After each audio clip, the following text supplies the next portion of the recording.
तर narcotics control ब्युरोची operation white strike अंतर्गत मोठी कारवाई करण्यात आली। NSCBच्यानं आता जप्त केलेल्या 350 किलो कोकेनचे फोटो समोर आले। तर ही कारवाई कळंबोली आणि भिवंडी तालुक्यातील रहाळणार येथील गोदामावर करण्यात आली।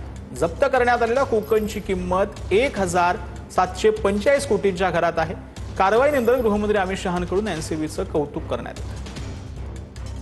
याचा आढावा घेतला आमच्या प्रतिनिधींनी। NCB ने काल रात्री कळंबोली तसेच भिवंडी तालुक्यातील राहणार गावाच्या हद्दीतील लक्ष्मण कंपाऊंड या ठिकाणी केलेल्या ज्या दोन कारवाया होत्या आणि ज्या त्या कारवाईमधून तब्बल 1745 कोटी रुपये किमतीचे 349 किलोग्राम वजनाचं कोकीन जप्त केलेलं आहे।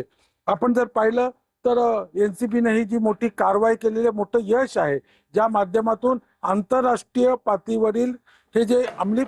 तर आता बीडच्या खोडवामधून बातमी आलेली आहे। बीडच्या खोडवा सावरगाव ग्रामपंचायतीत पाण्यासाठी महिलांनी हंडा मोर्चा काढला। पाणी मिळत नसल्याने महिलांनी ग्रामपंचायत कार्यालयासमोर आक्रोश केला। पाण्यासाठी नागरिकांना रस्त्यावर उतरावं लागलं।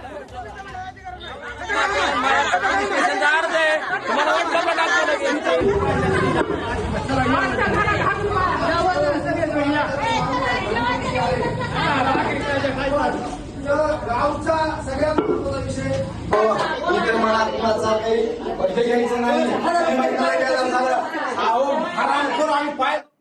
तर जळगाव महापालिकेची 42 कोटींसाठी फसवणूक झाली। या प्रकरणी मुंबईच्या अटलांटा कन्स्ट्रक्शन कंपनी विरोधात गुन्हा दाखल करण्यात आला।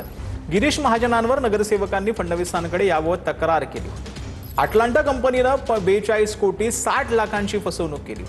महापालिकेचे प्रभारी अभियंता योगेश बोराले यांच्या तक्रारीवरून अटलांटा कंपनीच्या संचालकांविरुद्ध गुन्हा दाखल झाला।